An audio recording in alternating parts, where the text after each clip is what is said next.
Во текот на денешниот ден досега имавме 30 пожари на отворен простор. Благодарение на брзата интервенција на локалните пожарникари, најголем дел од нив се изгаснати. И понатаму, најголем предизвик и најкомплексни пожари за гасење остануваат пожарот во Мариовско, понатаму пожарот на територијата на општина Студеничани, над селото Рамни Габер, кој што сега е тргнат кон Китка, како и пожарот на територијата на општина Македонски Брод, над селото Драгов Дол, кој што беше многу намален, но повторно некои кракови се активни. Пред малку овде имаше вистинска драма. Одбраната на село Крушевица беше многу тешка.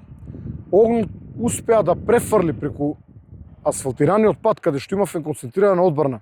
Поради силниот ветер и го загрози селото, благодарение на неколку локални жители, но и благодарение на општинската власт, од која што беа испратени неколку трактори и машини за чистење на теренот, благодарение на пожарникарите од Прилеп, припадниците на тимовите на Дирекцијата за заштита и спасување, односно пинсгаоерите, понатаму тимовите за брз одговор составени од доброволни пожарникари, но и помошта која што во меѓувреме пристигна, како што се пожарникарите од Кавадарци.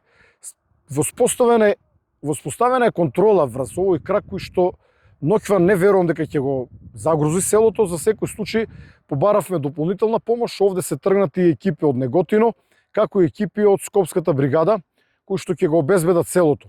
Воедно за прв пат ова лето превентивно ангажиравме 30 војници, чија што задача ќе биде доколку огнот се приближи до селото да помогнат на локалното население, кое што во суштина е многу малку.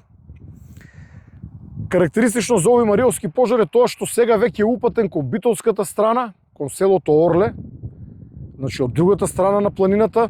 Таму цел ден работи машина, односно неколку машини, се прават пресеци, противпожарни пресеки, кои што нема да му дозволат на огнот да помине, но истовремено таму имаме и доволен број на пожарникари од Битола. Се работи за голем пожар, цел ден денес работевме на него со полицијскиот хеликоптер, местих и базен во непосредна близина, работевме и со ер-тракторите. За жал резултатите се слаби, бидејќи ние на едно место гасиме, тој на друго место се пали. Пожарот над Студеничани, односно над село Рамни Габер, веќе навлегува кон Китка. Во овој момент не загрозува населени места, се гледа од Скопје, но теренот е екстремно стрмен и екстремно тежок. Терен каде што не може да се движат возила, а ризикот да се движат луѓе е исклучително висока и невозможно е да се гаси. Бидејќи на некои места имаме и квалитетна шума. Во овој момент таму действуваат ер-тракторите на дирекцијата, но се сомневам дека ќе имаме бенефит од нивното дејство. Последниот пожар кој што ни представува голем предизвик е пожарот на територијата на општина Македонски Брод над Драгов Дол, кој што беше безмалку целосно изгаснат, ставен под контрола, но повторно на некои негови краци истиот едноставно се шири. Се работи за екстрем негостољубив терен, карпес терен, со многу сува трева, грмушки, трање. Борбата со овие пожари продолжува понатаму, нема потреба од паника, наша основна цел е заштита на населените места, досега успеваме во тоа и покрај одредени информации дека во Чаништи изгореле многу куќи, повторувам дека не е изгорена ниту една куќа во која што живеат луѓе. Да, изгорени се стари и напуштени куќи, можеби и некоја куќа во која што луѓето престојувале понекогаш. Работиме на доаѓање до прецизни информации, со нив ќе излеземе во наредните денови.